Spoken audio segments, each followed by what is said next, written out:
नमस्कार, स्वागत है आपका आपके YouTube channel mind game mathematics पर। एवरेज एंड एलिगेशन के पार्ट 5 में आज हम लोग हैं। पार्ट 4 तक हम लोगों ने पढ़ लिया है। पार्ट 4 तक जो कंसेप्ट हमने सीखा है उस पर बेस्ड एक क्वेश्चन यहाँ पर लिखा हुआ है बोर्ड पर। आइए इस क्वेश्चन को करते हैं।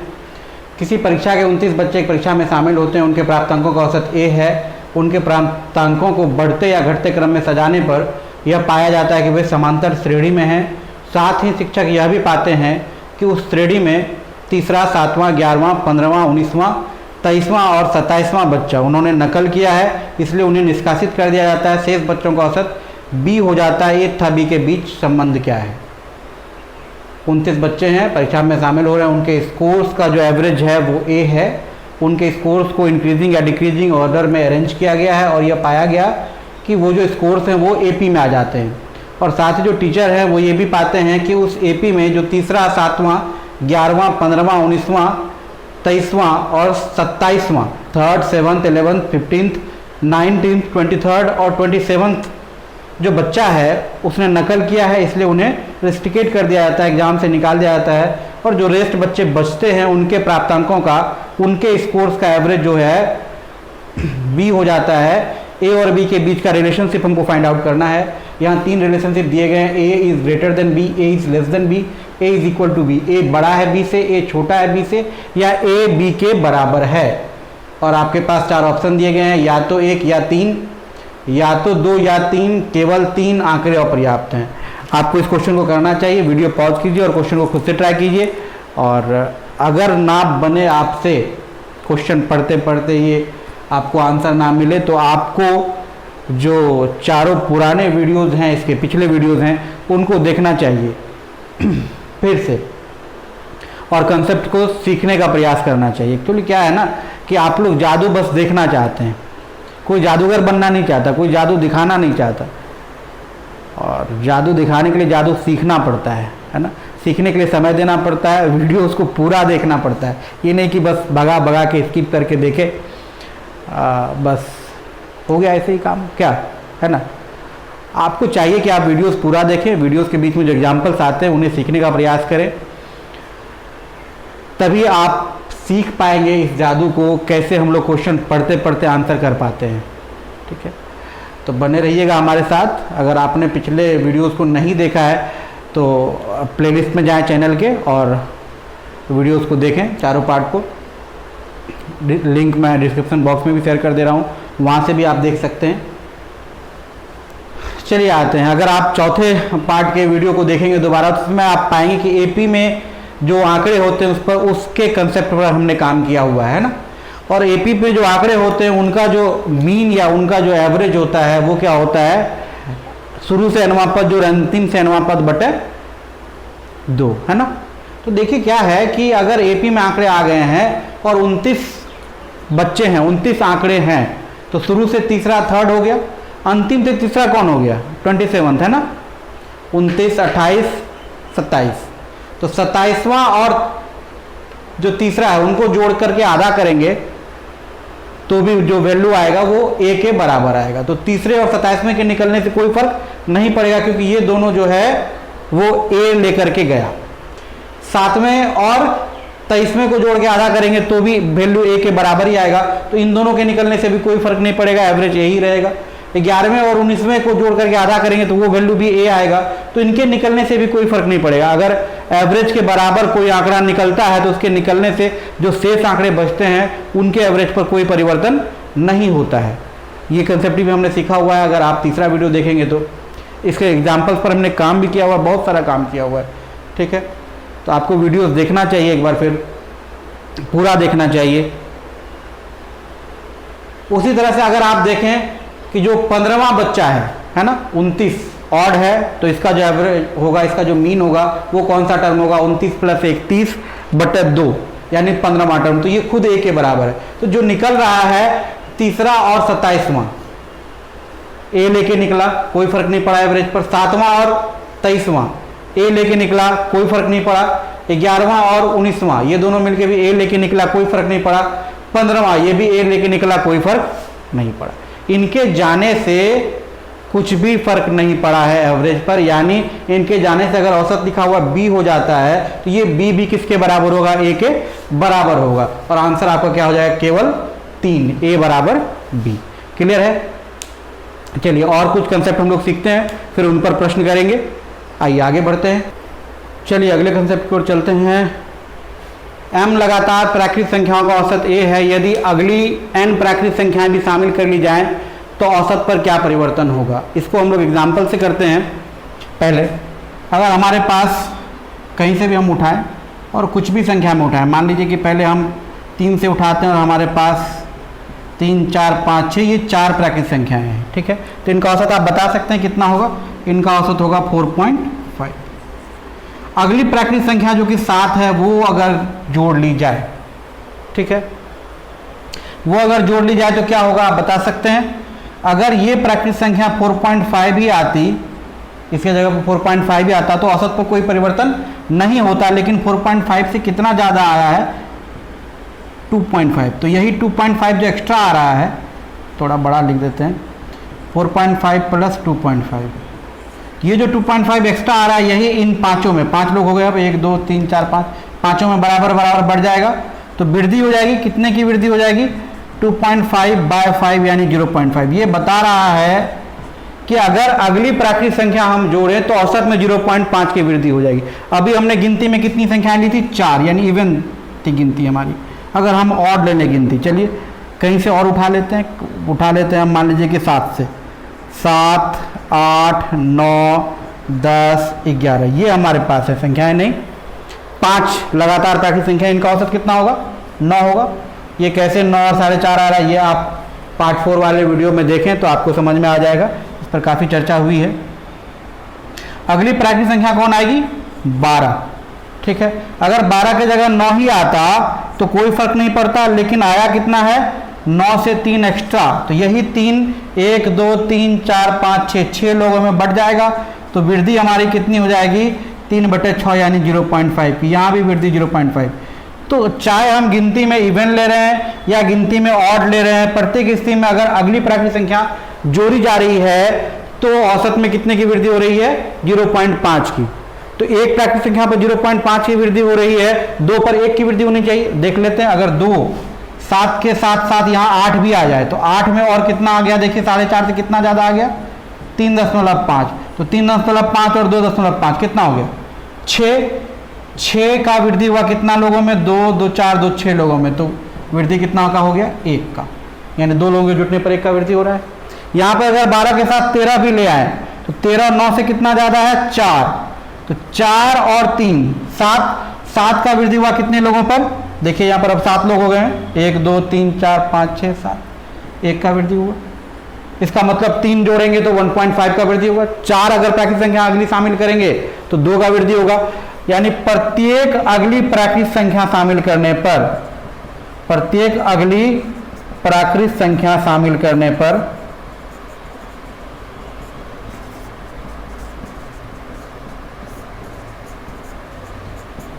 औसत में 0.5 की क्या हो जाती है, वृद्धि। औसत में 0.5 की वृद्धि हो जाती है। ये हमारा आ गया रिजल्ट, ठीक है। इसको आप बिना एग्जाम्पल के भी कर सकते हैं, ठीक। अगर आप चाहें तो यहाँ आपको वो तरीका भी डिस्कस कर देते हैं। अगर m है तो m पर 2 केसेस बन सकते हैं, इवन और ऑड का। अगर इसकी संख्या हम ऑड ले लें, है ना, ऑड ले लें तो ये 2k+1 मान लेते हैं इसको। 2k+1 अगर गिनती में ऑड है तो जो बीच वाला होगा वही हमारा एवरेज होगा। तो a इस डाटा में कहीं ना कहीं आएगा, है ना। इसके इधर भी k संख्याएं रही होंगी और इसके इधर भी k संख्याएं रही होंगी, नहीं। तो यहाँ वाला वैल्यू a+k ये आंकड़ा में ही है, जिसके जस्ट बाद वाला a+1, इसके जस्ट 2 बाद वाला a+2, 3 बाद वाला a+3, तो k बाद वाला a+k, है ना। और इसमें अगला हम शामिल करना चाह रहे हैं तो a+k+1 ये शामिल हुआ है, नहीं। अगर a ही आता तो कोई फर्क नहीं पड़ता, एक्स्ट्रा कितना आ रहा है, k+1। तो ये k+1 क्या होगा, सभी में बढ़ जाएगा बराबर बराबर। अब कितनी संख्या हो गई, 2k+1, पहले से थी संख्या, एक और आया 2k+2, तो k+1 का बंटवारा होगा 2k+2 में। नीचे से 2 कॉमन ले लें तो k+1/2 इंटू k+1, ये कितना का वृद्धि हो गया, हाफ का, 0.5 का। देखिए ये भी 0.5 का वृद्धि दे रहा है, नहीं।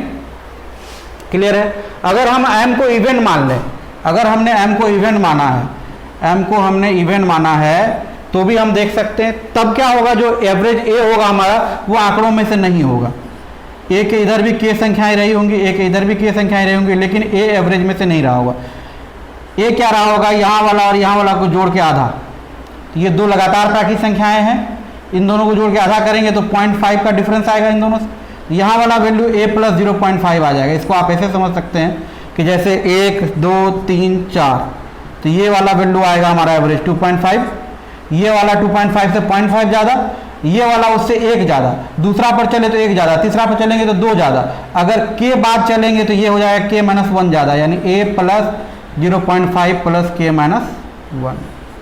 ठीक, अब अगली संख्या हम लाना चाहते हैं तो एक और जोड़ेंगे, तो अगला जो इसमें जुटेगा वो कितना आ जाएगा, वो आ जाएगा a plus 0.5 plus k minus 1 plus 1, है ना, ये दोनों हो गया cancel. a plus k plus 0.5, अगर ये a ही आता तो कोई फर्क नहीं पड़ता, ये एक्स्ट्रा आ रहा है, ये एक्स्ट्रा बढ़ जाएगा सब में, तो k प्लस 0.5 बाय, अब संख्या कितनी होगी, पहले से संख्या थी कितनी, हमने 2k माना था इवन को, ठीक है, अब हो गया है 1 ज़्यादा यानी 2k प्लस 1, नीचे से 2 कॉमन ले लेंगे, कट जाएगा, इसका वैल्यू भी 1/2 यानी 0.5 आ जाएगा। आप बिना एग्जाम्पल के भी देख सकते हैं इसको, ठीक है, क्लियर है। इसी तरह से इवन ऑड मान करके आप प्रूव कर सकते हैं।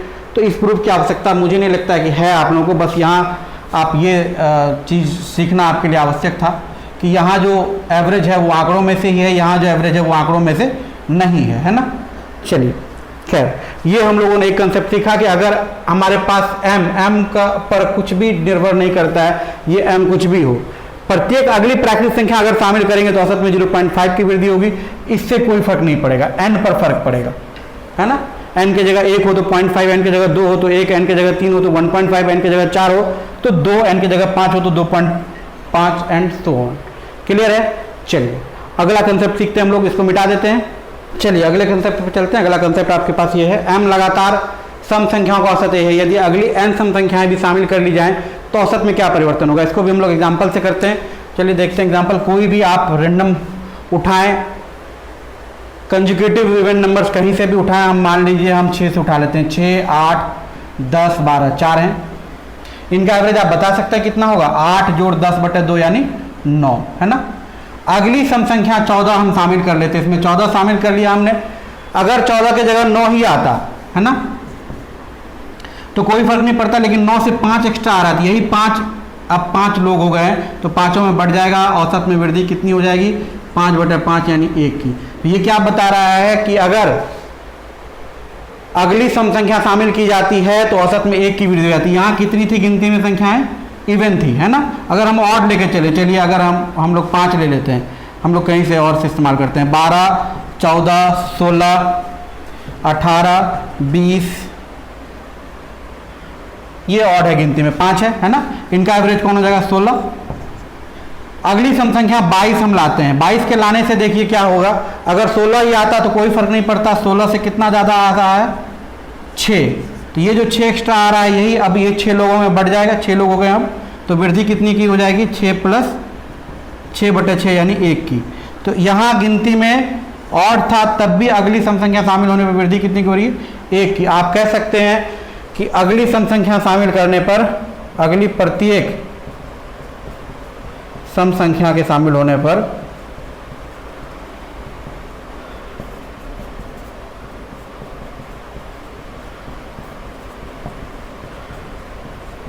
औसत में कितने की वृद्धि हो जाएगी, 1 की, औसत में 1 की वृद्धि हो जाएगी, नहीं,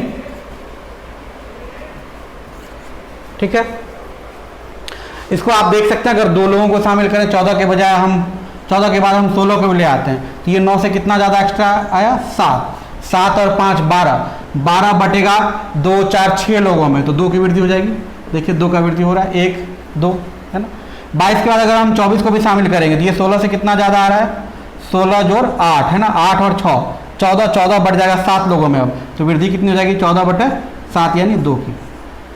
2 शामिल हुआ, 2 का वृद्धि, 3 शामिल होता 3 का वृद्धि, 4 शामिल होता तो 4 की वृद्धि हो जाती, ठीक है, क्लियर है। चलिए अगले कंसेप्ट पर चलते हैं। इसको अगर हम लोग बिना एग्जाम्पल के देखना चाहें तो वैसे ही m को एक बार इवन एक बार ऑड लेके करना पड़ेगा, आप कर सकते हैं, ठीक है।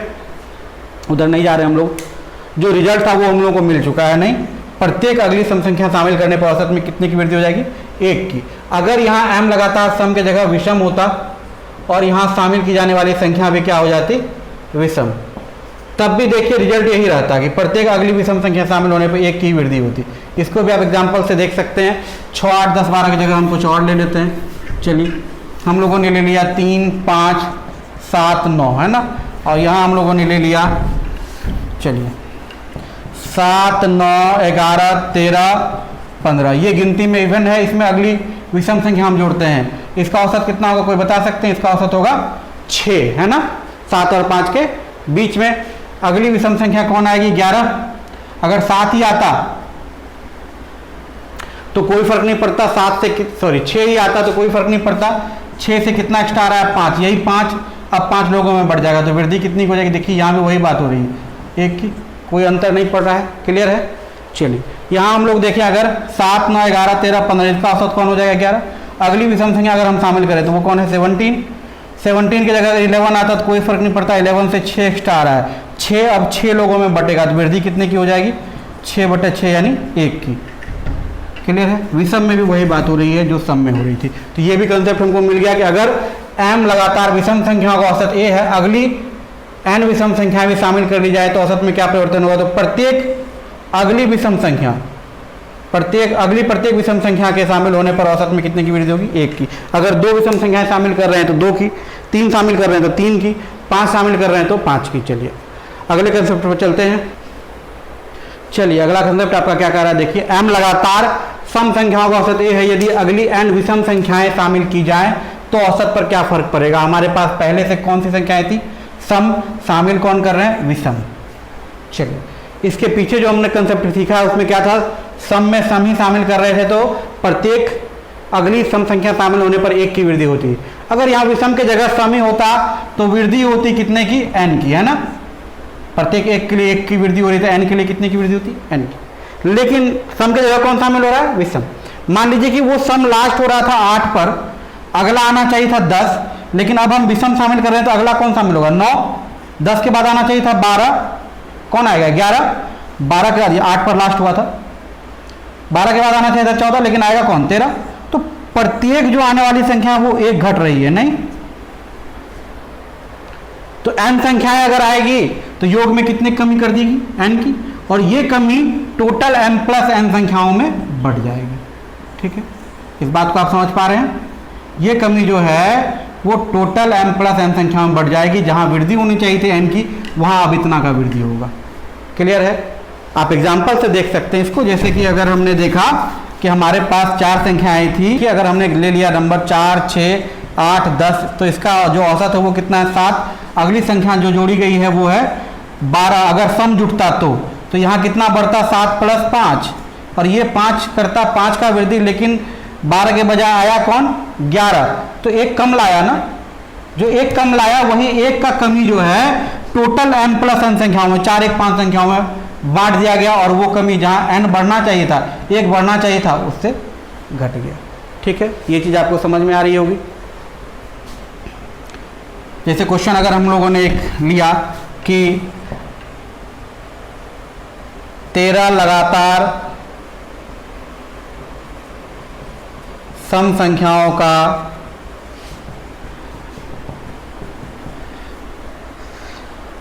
औसत a है, यदि अगली 7 विषम संख्याएं शामिल की जाए तो औसत पर क्या फर्क पड़ेगा?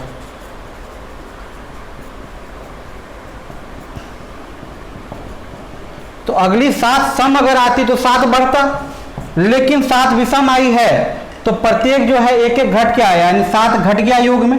ये 7 बढ़ जाएगा किसमें? 13 + 7 20 में, है ना। तो 7 - 7/20 का वैल्यू आपको पता है 0.35। ये कैलकुलेट करना आसान है।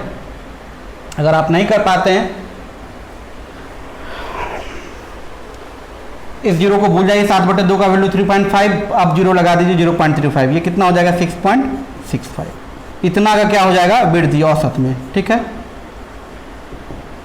क्लियर है, कोई डाउट नहीं है। चलिए, अगर यहां पर सम के जगह विषम होता और यहां विषम के जगह सम होता तो भी यही वृद्धि होती, तो भी वही किस्सा होता है ना, तो भी वही किस्सा होता। क्या होता कि अगर अगली n विषम होती तो n का वृद्धि होता, लेकिन अगली n सम आई है तो एक एक कम लाया है, यही कमी होता। यही क्वेश्चन अगर यहाँ सम की जगह विषम होता और यहाँ विषम की जगह सम होता तो भी कोई फर्क नहीं पड़ता, आंसर हमारा यही रहता। ठीक, तो ये कंसेप्ट आपके पास है, क्लियर है। इन कंसेप्ट पर हम लोग कुछ क्वेश्चंस करते हैं, फिर आगे बढ़ेंगे हम लोग। ठीक है, चलिए क्वेश्चन पर चलते हैं। 2 क्वेश्चन यहाँ पर लिखे हुए हैं। कुछ लगातार प्राकृतिक संख्या का औसत ये है, अगली 5 प्राकृतिक संख्याएं शामिल किए जाने पर नया औसत कितना होगा। प्राकृतिक संख्याओं के औसत में अगर हम लोग अगली प्राकृतिक संख्या शामिल करते हैं तो प्रत्येक प्राकृतिक संख्या पर 0.5 बढ़ता है, तो 5 प्राकृतिक संख्या पर 2.5 बढ़ेगा, नया औसत a + 2.5 हो जाएगा। चलिए ठीक है, 15 लगातार प्राकृतिक संख्याओं का औसत a है, अगली कुछ प्राकृतिक संख्याएं शामिल करने पर औसत a + 17.5 है, तो कितनी प्राकृतिक संख्याएं शामिल की गई हैं। इस 15 से कोई मतलब नहीं है। ठीक है, 17.5 की वृद्धि होती है, हमको पता है प्रत्येक प्राकृतिक संख्या पर 0.5 की वृद्धि हो रही है। 17.5 की वृद्धि के लिए 7.5 का डबल है ना, 35 प्राकृतिक संख्याएं शामिल करनी पड़ेंगी। ठीक है, इसका आंसर कितना हो गया 35। क्लियर है। चलिए अगले प्रश्न पर चलते हैं। 2 प्रश्न और है, देखिए। कुछ लगातार सम संख्याओं का औसत a है, अगली 17 सम संख्याएं शामिल करने पर नया औसत क्या होगा। प्रत्येक सम संख्या शामिल करने पर 1 बढ़ता है, 17 शामिल करने पर नया औसत a + 17। कुछ लगातार सम संख्या का औसत a है, अगली कुछ और सम संख्याएं शामिल करने पर नया औसत a + 19 हो जाता है, कितनी संख्याएं शामिल हुई हैं। अगली 1 शामिल होने पर 1 बढ़ेगा औसत में, अगर 19 बढ़ा है तो कितनी शामिल हुई होंगी 19। ठीक है, चलिए अगले कुछ और प्रश्नों पर चलते हैं। 2 प्रश्न देखिए। कुछ लगातार विषम संख्या का औसत a है, अगली 13 विषम संख्याएं शामिल करने पर नया औसत क्या होगा। अगली 1 विषम संख्या शामिल करने पर 1 बढ़ता है, 13 शामिल करने पर कितना हो जाएगा a + 13। कुछ लगातार विषम संख्या का औसत a है, अगली कुछ और विषम संख्याएं शामिल करने पर नया औसत a + 23 है, तो कितनी संख्याएं शामिल हुई। 23 हो जाएगा आंसर इसका। ठीक है, क्लियर है। चलिए आगे देखते हैं प्रश्न। चलिए ये एक बहुत ही अच्छा प्रश्न है, देखिए क्या कह रहा है। इस सवाल क्या कह रहा है, देखिए। कुछ लगातार विषम संख्याओं का औसत a है, अगली कुछ और सम संख्याएं शामिल करने पर औसत में 6.86 की वृद्धि हो जाती है, आरंभ में कितनी विषम संख्याएं थी। इसके लिए जो कंसेप्ट हम लोगों ने सीखा है, अगर हमारे पास आरंभ में m सम संख्याएं होती और उसमें n विषम संख्याएं शामिल हो रही होती, तो जो वृद्धि होता औसत में वो कितना होता, वो होता n - n/m + n। ये जो वृद्धि है, आप ये बताइए कि इस वृद्धि का वैल्यू कहाँ होगा। ये n/m + n का जो वैल्यू है ना, ये जो वैल्यू है ये हमेशा 1 से क्या होगा, छोटा होगा, कोई फ्रैक्शन होगा, 1 से छोटा कोई फ्रैक्शन होगा। n में 1 से छोटा कोई फ्रैक्शन घटाएंगे तो ये जो वृद्धि है, इस वृद्धि का जो मान होगा वो n - 1 और n के बीच में होगा, है ना। n हमेशा इंटीजर है, n - 1 भी इंटीजर क्योंकि गिनती है, तो ये वृद्धि n - 1 और n के बीच में होगा। तो आप बताइए यहाँ जो 6.86 की वृद्धि हो रही है, ये किन 2 इंटीजर्स के बीच में है, 6 और 7 के बीच में। इसका मतलब शामिल होने वाली संख्याएं कितनी रही होगी, 7। क्लियर है, शामिल होने वाली संख्याएं रही होगी 7। और यहाँ देखिए 7 से कितना का कमी हो रहा है, 0.14 का, तो इसका वैल्यू कितना है 0.14। n/m + n का वैल्यू है 0.14, यानी 7/m + 7 का वैल्यू 0.14 को आप बदल दें। अगर देखिए 0.14 को इस तरह से हम बदलें कि ऊपर 7 आ जाए। अभी ये 14/100 है, अगर हम इसको कटा दें तो ये 7/50 हो जाएगा। 7 आ गया, m + 7 का वैल्यू आ गया 50, तो m का वैल्यू कितना आ गया हमारे पास 43। आरंभ में कितनी संख्याएं थी 43। ठीक है, आरंभ में कितनी विषम संख्याएं थी तो 43। आज के लिए इतना ही, मिलते हैं नेक्स्ट वीडियो में। चैनल को अगर आपने अभी तक सब्सक्राइब नहीं किया तो कृपया सब्सक्राइब कर लें और बेल आइकन प्रेस कर लें, ताकि अपलोड होने वाली वीडियो की नोटिफिकेशन सबसे पहले आप तक पहुंचे। और कृपया इसे ज़्यादा से ज़्यादा शेयर करें ताकि ये चीज़ें ज़्यादा से ज़्यादा बच्चों तक पहुँचें और बच्चे लाभान्वित हो सकें। धन्यवाद, मिलते हैं अगले वीडियो में।